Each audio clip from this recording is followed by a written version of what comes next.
2003 to 2005, I did a very strict conjugate program. I trained 4 days a week.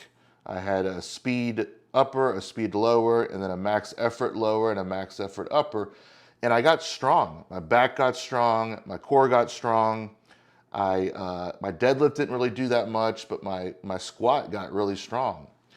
So after I did the Worlds in 2004, early 2005, I decided to experiment a little bit more, wear the gear a little more often, deadlift from the floor a little more often instead of variations of rack pulls, good mornings.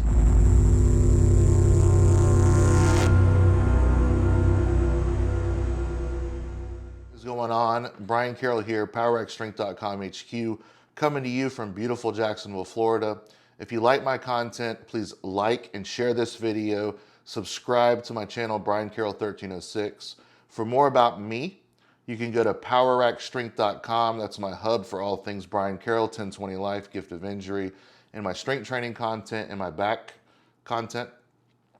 If you need to email me at brian@powerlifter.com. You can also get the t-shirts that I'm wearing right now down below, the link. Shirts are shown right there, Power Rack Strength Superman logo. Check it out. I appreciate the support. And today, I'm talking about conjugate training a little bit more. Now, in the box squat video that I did recently, which I'm going to link right here, I talked about conjugate and how box squats are in a lot of different coaches and programming variations of conjugate training. The box squat is highly utilized. And I gave you my thoughts on that. I'm not a big box squat fan for powerlifters, but they absolutely have their place and there's nothing inherently wrong with box squats. I like them better for athletes, team sports players, hockey players, basketball players, football players. They're not trying to specialize in squatting. They're not going to dedicate as much time to squatting. The box squat can be very useful for that. But today I'm going to talk a little bit more about conjugate training. Now, I talked about before the high volume, high intensity, high frequency training that I see destroy people's backs like crazy. And I gave you my thoughts on that, how it's not sustainable, but you can get brutally strong pretty quick on it. Now, from 2003 to 2005, I did a very strict conjugate program. I trained 4 days a week. I had a speed upper, a speed lower, and then a max effort lower and a max effort upper. And I got strong. My back got strong, my core got strong. My deadlift didn't really do that much, but my squat got really strong.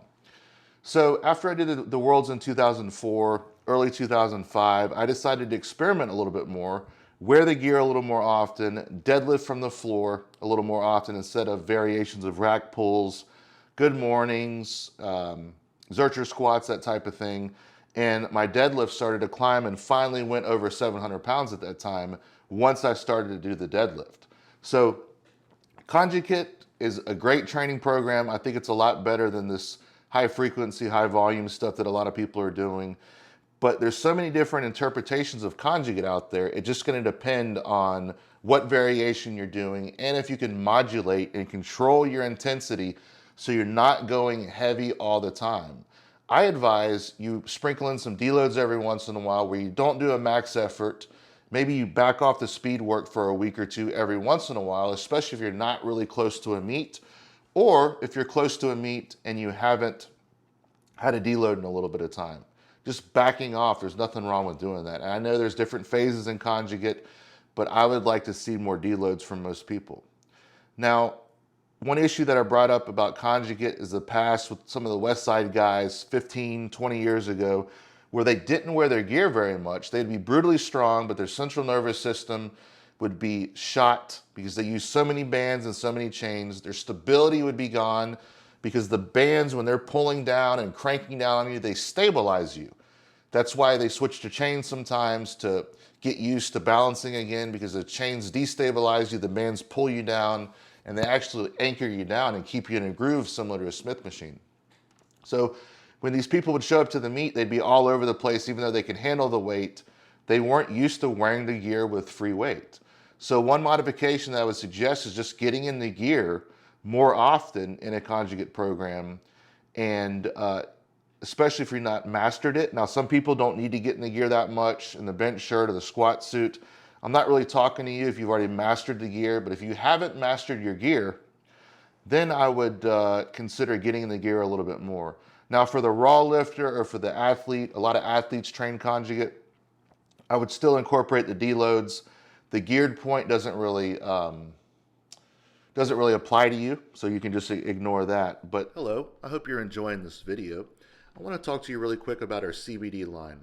PowerX Strength CBD is 100% THC free, made with MCT oil and CBD isolate extracted from hemp. We have sublingual drops that taste good, made with MCT oil, not cheap hemp oil that upsets your stomach.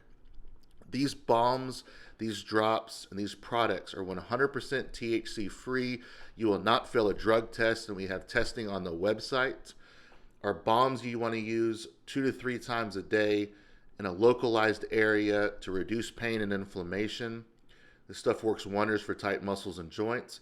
Then lastly, we have a product called CryoFreeze, which is similar to a BioFreeze. It has 1,000 milligrams of CBD isolate mixed with a nice cooling formula that will help you reduce pain and inflammation. So thank you so much for the support. The link's below. Use the special discount code, and I'll see you soon. Back to the video. Another thing that I'm not a huge fan of is the randomness of the max effort and stuff. And again, that can be controlled. That can be a little bit more honed in for each person. So it has flexibility in the program. It just depends on who's programming it. So that's one thing I would do. If I'm doing a Conjugate program, I'd make sure that I'm training very specifically for my weak points and not just doing fun max effort work because I'm good at it or it's fun or I enjoy doing it. You should be doing things that you suck at to get better.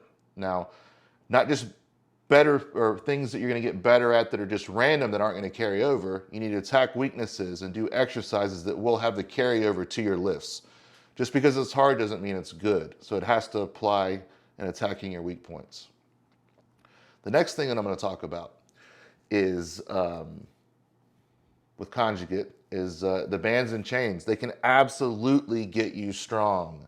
But I talked about how they have to be timed, where you do bands for a while and you get away from the bands so you can work on your stability. You might add chains, but simply just going from bands and then going right to a meet. I know that some people don't do this, they do it properly, but that can cause you a lot of problems where you are absolutely all over the place.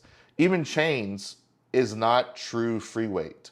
You know, you have a lot of different factors. Bands are putting pressure on you, they're locking you down. That's not true weight. So if you move it fast, the bands can feel quite light to some people. So make sure that you're using the proper amount of bands and chains. How much? I don't know. You're gonna have to experiment. I never went off a certain amount of bar weight and bands or chains. I would just kind of load them up, and I'm in the middle of using chains right now just to switch things up. I like using bands and chains. I didn't use them for a while, but I've always incorporated some sort of band and chain, whether it be a reverse band or chain overload on the squat. I always liked incorporating these things because they're absolutely from the Conjugate program and they absolutely work and help carry over.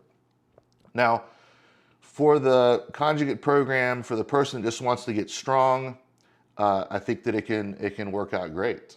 You know, it's just going to depend on what you can buy into to train.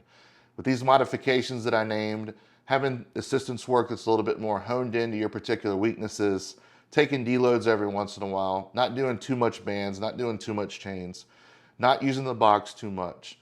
All these things, if you can find the right amount for yourself, the program can work for you great. And the proof is in the pudding with so many people that Westside and other programs have turned out that are brutally strong. I just think that I've taken away the tenets that I think have worked for people. I've modified some of them, and that's how I put together my program 1020 Life. So I credit a lot of what I've learned from people like Rick Hussey, Louis Simmons, Dave Tate, Dave Hoff, different people like that have I've learned and I've talked to and I've taken away. I've tried some things that have worked, some things have not worked, and I just give you my thoughts on them. So whenever people are hating on Westside and saying that, you know, it's only for the equipped lifter or Conjugate's only for the equipped lifter, I disagree. There's a lot of people out there that get really strong on Conjugate. It's just going to depend on how you run it and if it works good for you. If you can handle the speed days, which is another thing. Speed work can be brutally hard on your joints because you're still moving the weight as fast as you can and being explosive, and your joint takes the force, the brunt of the force when you have to accelerate then decelerate. When there's weight on the bar, you have a natural deceleration where you slow down, but that joint transfer is pretty tough on speed work. So again, every once in a while it might be an idea for you to back off, or maybe not even do the speed work every week on the bench, on the squat, on the deadlift. I know you'll make it custom for yourself. That's just a thought I have.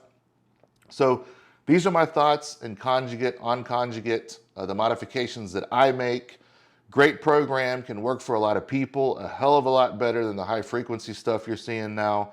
But remember, there's nothing new under the sun. It's just people like me that have kind of changed some things, honed some things, and made things work in a systematic approach. So thanks to the people that have come ahead of me and put together great programs and great ideas, and have experimented on the strongest humans in the world so we can learn from them. All right? Thank you. Thank you so much for watching today. Please subscribe, like, and share if you enjoyed this video, and have a wonderful day.